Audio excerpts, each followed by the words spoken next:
Characters who subscribe to dark psychology are often some of the most interesting and talked about characters in fiction.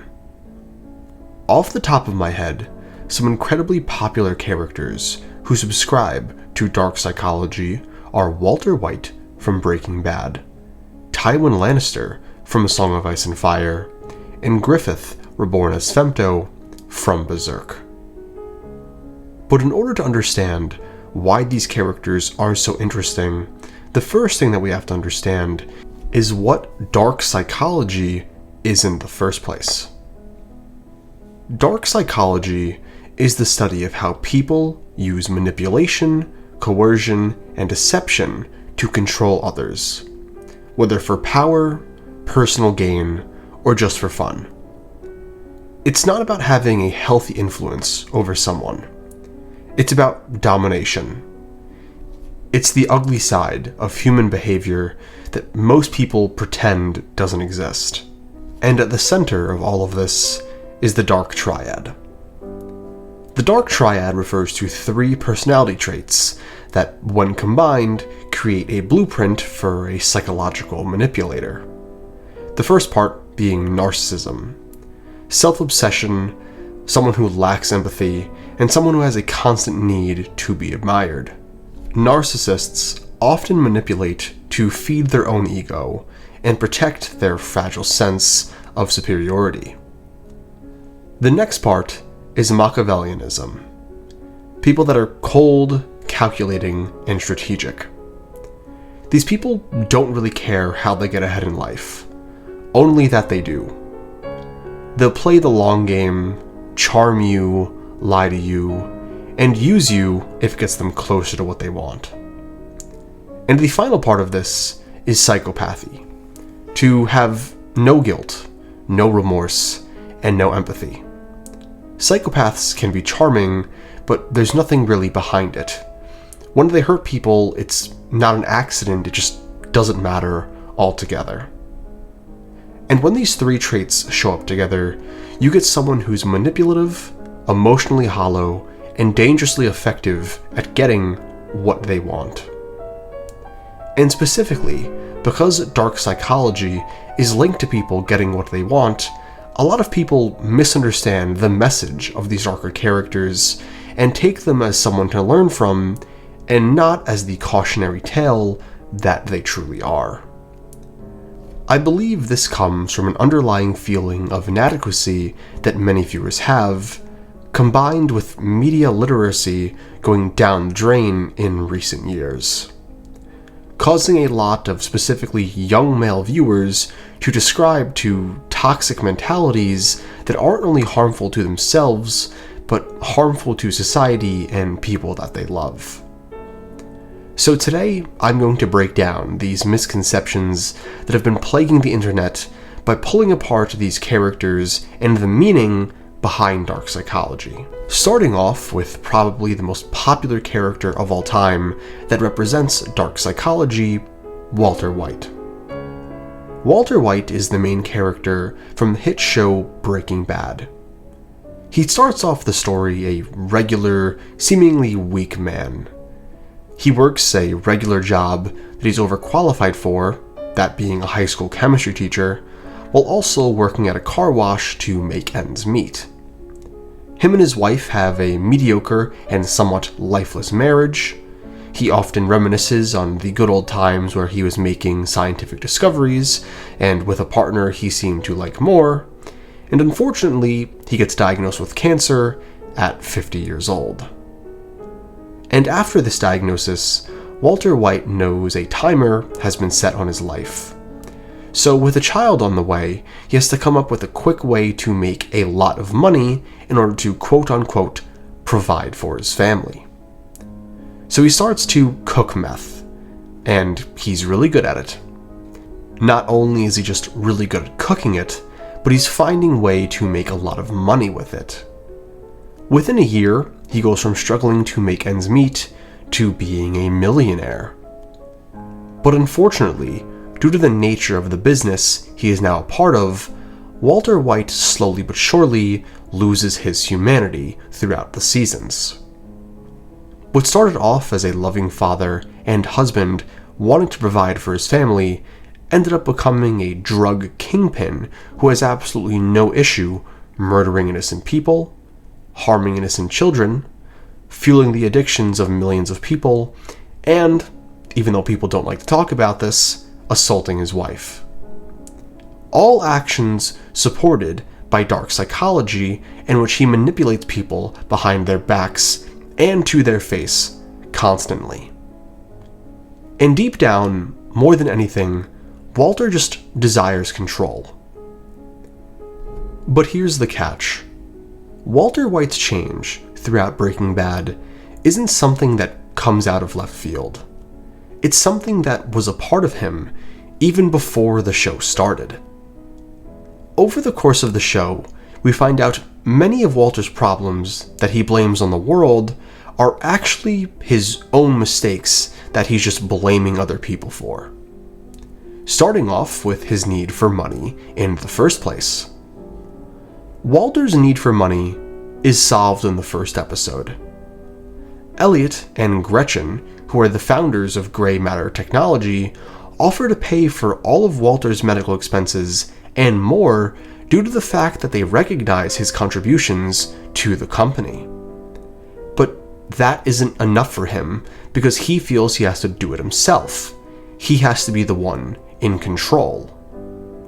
Not only that, but one of the common threads about Walter and Gretchen is that he apparently hates her and Elliot because she left him for Elliot. But the reality that we find out later in the show is Walter was never forced out of the company. He left on his own accord because he was being frankly dumb, and he was the one who ruined his relationship with Gretchen by leaving her, not the other way around. And then as the story progresses, Walter starts to rapidly lose everything that he once had. His relationship with Skylar and Walter Jr. is destroyed beyond repair. He gets his brother-in-law killed. He ruins Jesse's life, kills over 20 people with his bare hands, loses almost all the money that he ever made, and then ends up dying in the middle of nowhere, in the dirt, with no one around to mourn him. And compared to where he ends up, Walter White at the start of the show had it all. He had his family, and even though his life wasn't perfect, it was at least something. And to make matters all the more worse, Walter White admits that deep down, this was all always about him. All the manipulation, all the murder, all the money was all about his own fragile ego and personal insecurity.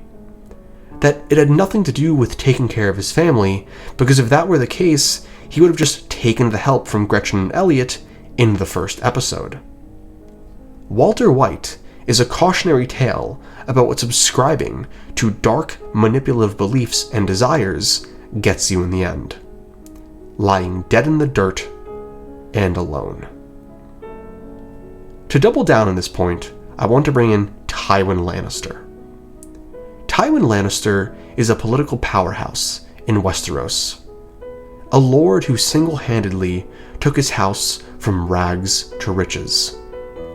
A man whose cruelty and willingness to act was so potent it earned him a song, The Rains of Castamere.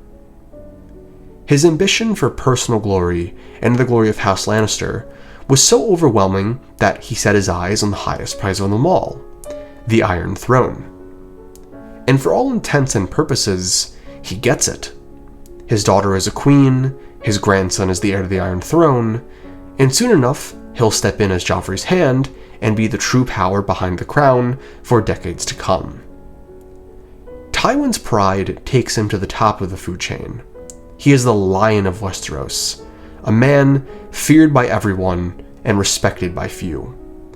A leader who gets things done. But what ends up happening to him? If you've seen Game of Thrones, you know how this ends. Tywin dies on the toilet. But how does a man who flew so high fall so far? And the answer is simple. The same thing that built him up is what tears him down. his pride and beliefs in dark psychology. Tywin's pride and arrogance makes him blind, not just to the world around him, but to his own family. The first major thing that his pride causes him to overlook is Jaime and Cersei's relationship. This isn't just some sort of scandal, it's an awful, terrible thing. If it gets out, it could destroy the Lannisters' power completely. Their children are bastards, and that alone could get them all killed. And all that will be left is Tyrion. But this isn't something that started recently. Jaime and Cersei have been like this since they were children. And Tywin isn't stupid. He knew. But he chose to ignore it, for two main reasons. First, his pride wouldn't even let him entertain it, because to acknowledge it would be to validate it, and validation would bring shame to him.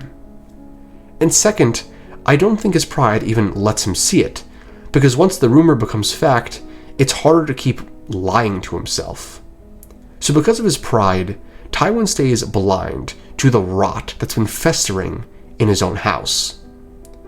But that rot eventually poisons everything he built. And the second issue throughout Tywin's entire journey is his relationship with Tyrion. Tyrion, unfortunately for Tywin, is the one child most like him. He's the smartest, the most political savvy, the most drawn to power and nightlife. And he's also the only one who truly cares about their legacy.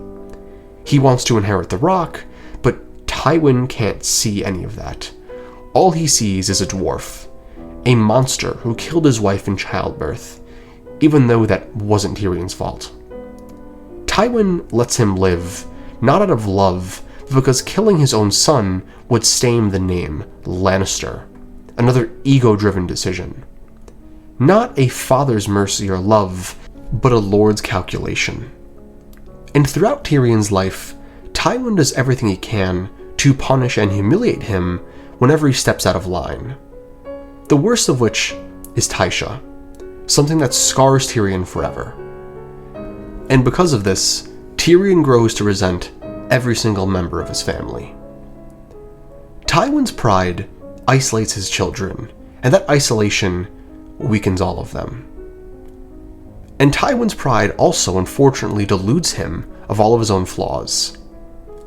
In the end, the reason Tywin dies is because he suffers from the same insecurities and vices that he condemns Tyrion for. When Tyrion finds out Tywin was sleeping with Shae, the same woman he called terrible things and looked down on, it confirms every suspicion that Tyrion ever had. Tywin Lannister is a manipulative hypocrite. Tywin never hated Tyrion because he disagreed with him.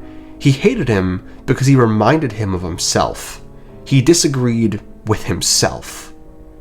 And in the end, Tywin Lannister doesn't have a grand send-off where everyone chants his name and loves him.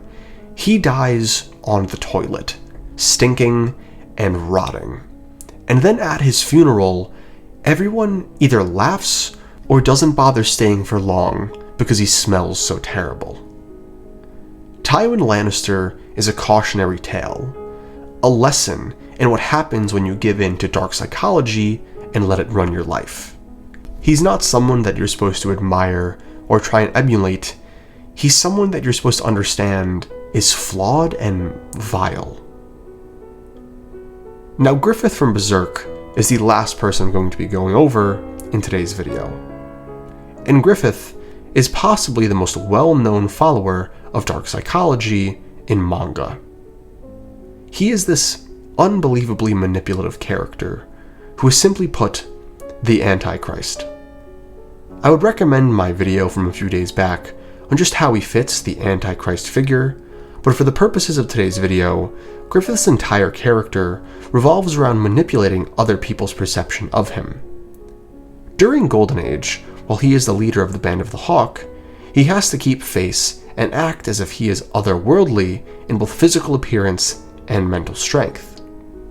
And he does this by manipulating those around him through charm, and often uses people's love and loyalty to him as a tool to extend his power. And this darker side of Griffith is only amplified when he is reborn as the Hawk of Light, Femto. Femto is a malicious, deplorable being who's lying to the entire world in order to achieve his selfish dream of being king. Femto is posing as Christ, an angel come down from the heavens in order to save people from the hell on earth. However, Griffith himself is the one who released hell on earth. He manipulated the whole world into following him by creating a problem that only he could solve. Griffith also has this deplorable habit of falsely showing people their loved ones, giving them false visions of their fallen loved ones in heaven when he knows that many of them are being dragged down to hell at this very moment. Griffith also raises a utopia, Falconia, from the ground, and says that it's a safe haven from demons, while also having Falconia be the capital for demons. Point is, Griffith is a manipulative demon who's posing as a god. Like Tywin and Walter before him, he is a despicable man whose entire being is one selfish, hypocritical lie. An existence that, regardless of initial motivations, will end in the death and suffering of countless innocent people. Now, with all that being said, what I find quite frustrating regarding these characters is how discourse around them has continued to break down over the years. I want to say in the late 2010s going into the early 2020s, media and media consumption absolutely skyrocketed. And this led to millions of new, young, and impressionable viewers getting their hands on incredibly complex material when, truth be told, they probably weren't ready to pull apart a series of that magnitude. And due to a lot of immaturity surrounding the analysis of these dark psychological characters, the Dark Triad has found its way to being hyped up as a way of life to aspire towards instead of something to be repulsed by. Now, I will admit, characters like Walter White, Tywin Lannister, and Griffith do have a certain level of charm to them. I believe this charm comes from the darker side of people slightly admiring someone who just stops trying to be a good person and lets their base darkness take over without a care in the world. But here is the thing. It is very important to note that these characters who I have listed off today are terrible, terrible people. The writers behind all of these characters made them in order to criticize things such as dark psychology. Take Tywin and Walter, for example. While in some ways these characters may seem cool on the surface, they lose everything they ever worked for and die in truly tragic and humiliating ways. Walter, the family man, dies alone in the dirt, and Tywin, the most proud man in the Seven Kingdoms, dies on the toilet. And while Griffith hasn't met his tragic ending, the kingdom that he has sacrificed everything for will not end well for him. Point is, all of these dark psychological characters are toxic people who you are not supposed to emulate. But unfortunately, people have. If you search dark psychology here on YouTube, you will find hundreds of videos with millions of views unironically trying to explain to people how to better manipulate and gaslight others using dark psychology. And beyond being incredibly cringe, this is just so toxic.